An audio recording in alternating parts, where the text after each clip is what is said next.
타이완 국방부가 중국 항공모함 랴오닝함이 어제 타이완 해협을 통과했다며 공개한 사진입니다. 랴오닝함의 선체 번호 16이 뚜렷하게 보이고 갑판 위엔 함재기 8대와 헬리콥터 3대가 정렬해 있습니다. 지난 17일 일본 자위대 군함이 타이완 해협을 통과하자 반발했던 중국이 맞대응 차원에서 무력 행사를 한 걸로 보입니다.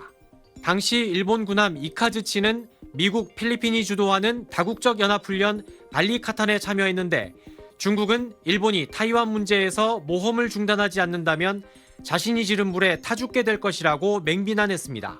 군사적 긴장이 고조되는 상황에서 일본은 오늘 미사일이나 전투기 등 살상무기도 국가안전보장회의 심사를 거쳐 수출할 수 있도록 관련 지침을 개정했습니다.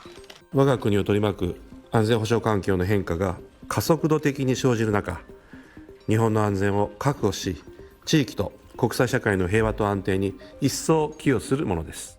일본의 방위 산업 강화 목적도 있다는 분석인데 일본 내에서도 전쟁 가는 국가로 가는 움직임이 빨라진다는 우려가 나옵니다. 중국은 거세게 반발했습니다. 日本加速再军事化是事实和现实，有实际的路线和行动，坚决抵制日本新型军国主义的妄动。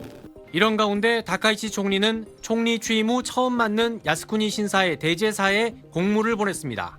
중국은 전범을 은폐하려는 정치적 도발이라고 비판했지만 개인 입장으로 보낸 공물이라고 일본 관방장관이 밝힌 데다 직접 참배는 하지 않아 외교적 마찰을 줄이기 위해 수위 조절은 한 것으로 보입니다. 도쿄에서 SBS 문주모입니다. 중국 상무부가 수출 통제 대상에 올린 일본 기업과 기관은 총 40곳입니다. 미쓰비시 조선 등 미쓰비시의 항공, 엔진, 기계 분야 주요 계열사, 스바루, 후지 에어로스페이스, 스미토모 중공업 등입니다. 일본 방위대학과 우주항공연구개발기구 등 군과 우주 관련 기관도 명단에 올랐습니다. 이들 기업과 기관에는 군사적 목적으로도 사용 가능한 이중용도 물자 수출이 전면 금지됩니다.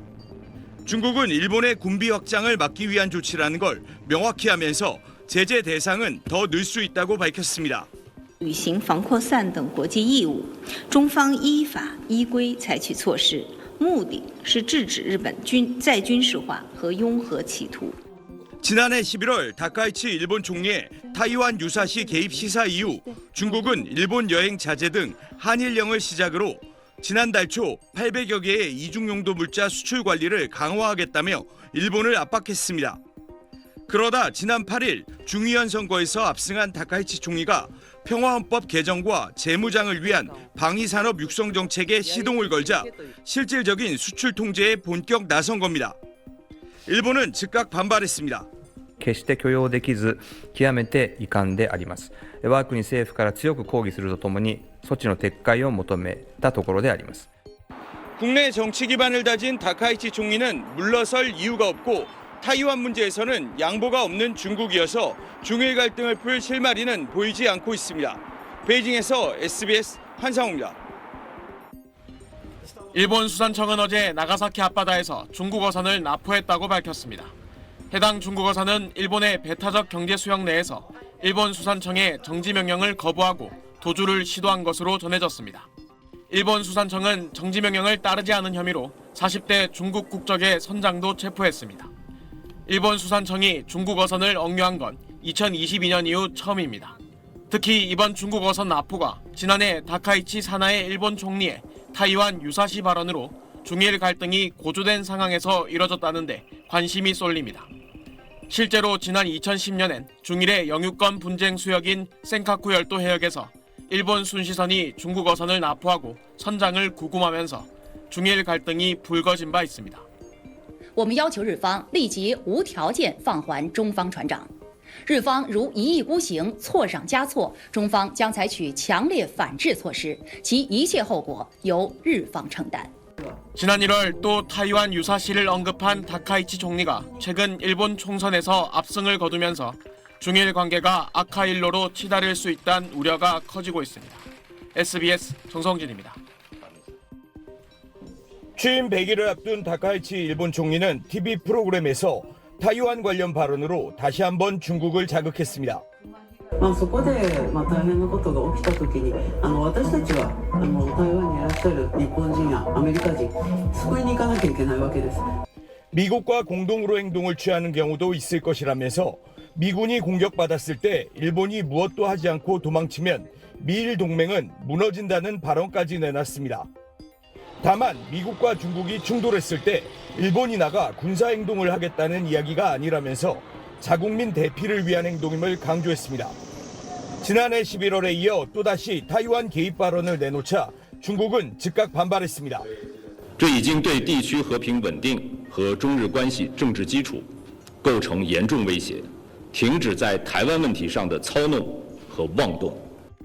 중국은 이미 일본에 대해 히토류와 특수금속화금 등 민간과 군사 부문에서 사용할 수 있는 800여 개 이중물자 수출을 통제하고 있습니다. 일본 여행과 유학 자제, 한일령 등 문화적 제한 조치에서 경제적 조치까지 단계적으로 일본 제재 수위를 높여온 중국이 더 강력한 제재 카드를 꺼내들 수도 있는 상황입니다. 지난달에는 러시아와 함께 일본을 디귿자 형태로 포위하는 해상 항공 훈련을 진행하기도 했습니다. 베이징에서 SBS 한상우입니다.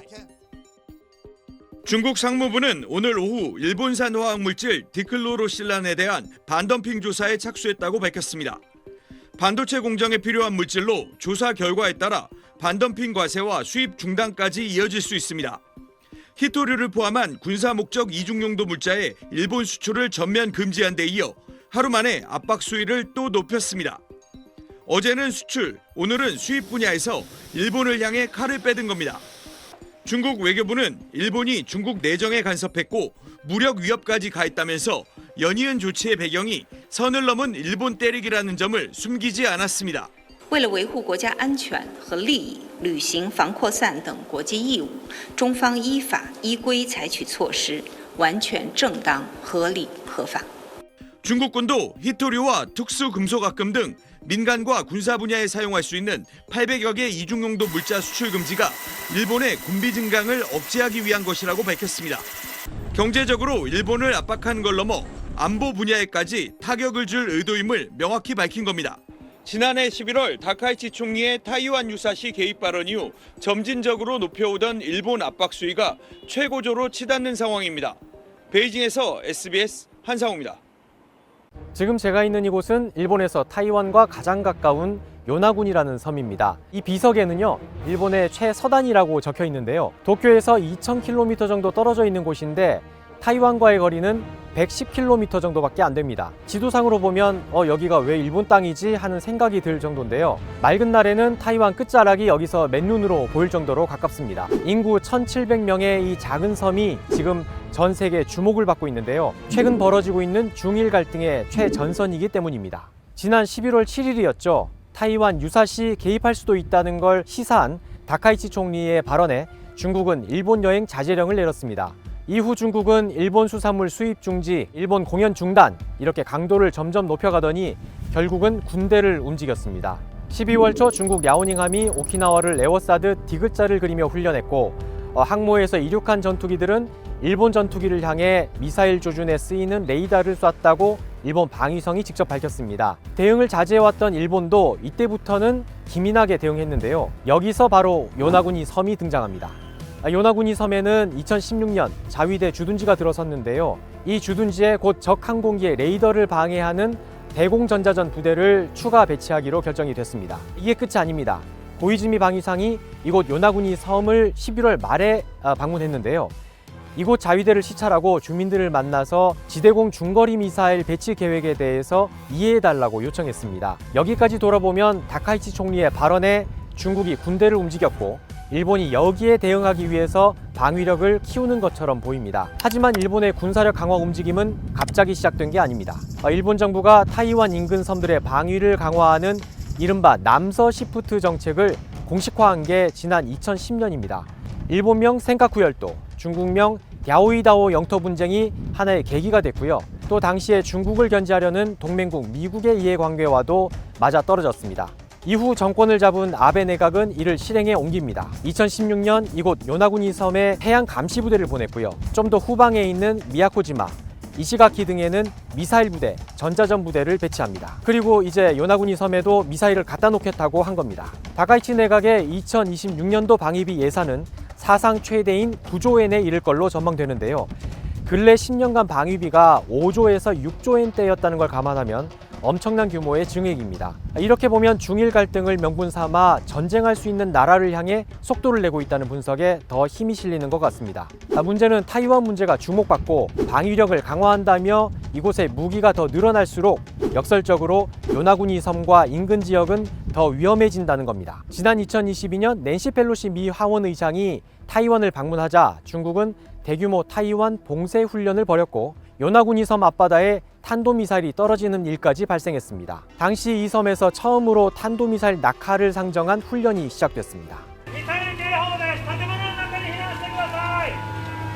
하지만 빠른 병력 증강 속도에 비해 주민 보호 조치는 더뎠습니다. 제가 이곳에 도착해서 이곳저곳 살펴보고 주민들에게도 물어봤지만 제대로 된 지하 대피 시설이 하나 없었습니다. あまりちょっとどこが避難所かとかは特に教えてもらってないです。 지자체에 문의해보니 2027년에 완공될 거라고 하는데요. 그러다 보니 학교에서도 탄도미사일 낙하에 대비해 한다는 훈련이 기껏해야 책상 밑에 숨는 정도였습니다.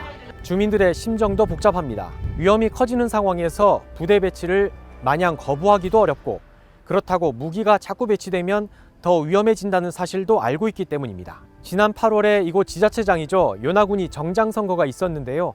이 선거 결과를 보면 주민들의 이런 심정을 알 수 있습니다.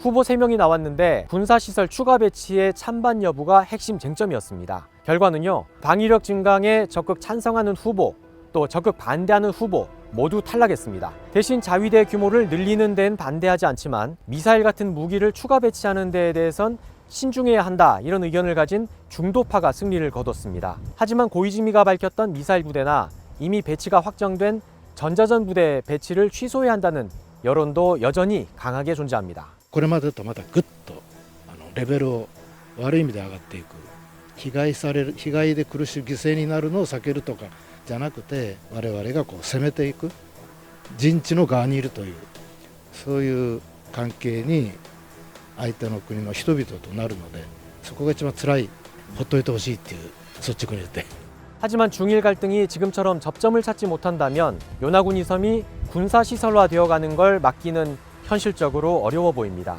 우리가 요나구니 섬을 눈여겨봐야 하는 건 이 문제가 이 섬 하나만의 문제가 아니기 때문입니다. 타이완 그리고 중국과 가장 가까운 이 섬이 군 기지로 탈바꿈한다는 건 그만큼 타이완 주변에서 전쟁 위험이 커진다는 걸 의미합니다. 타이완 유사시 우리 정부는 주한미군의 개입조차 반대한다는 입장이지만 실제로 상황이 벌어지면 어떻게 될까요? 미국이 주한미군은 물론 동맹국인 한국군의 투입도 요구해올 가능성이 높다는 게 대체적인 전망입니다. 한국을 포함한 동북아 지역의 평화를 위해서도 요나구니 섬 주민들의 평화를 지키는 것이 그만큼 중요하다는 겁니다.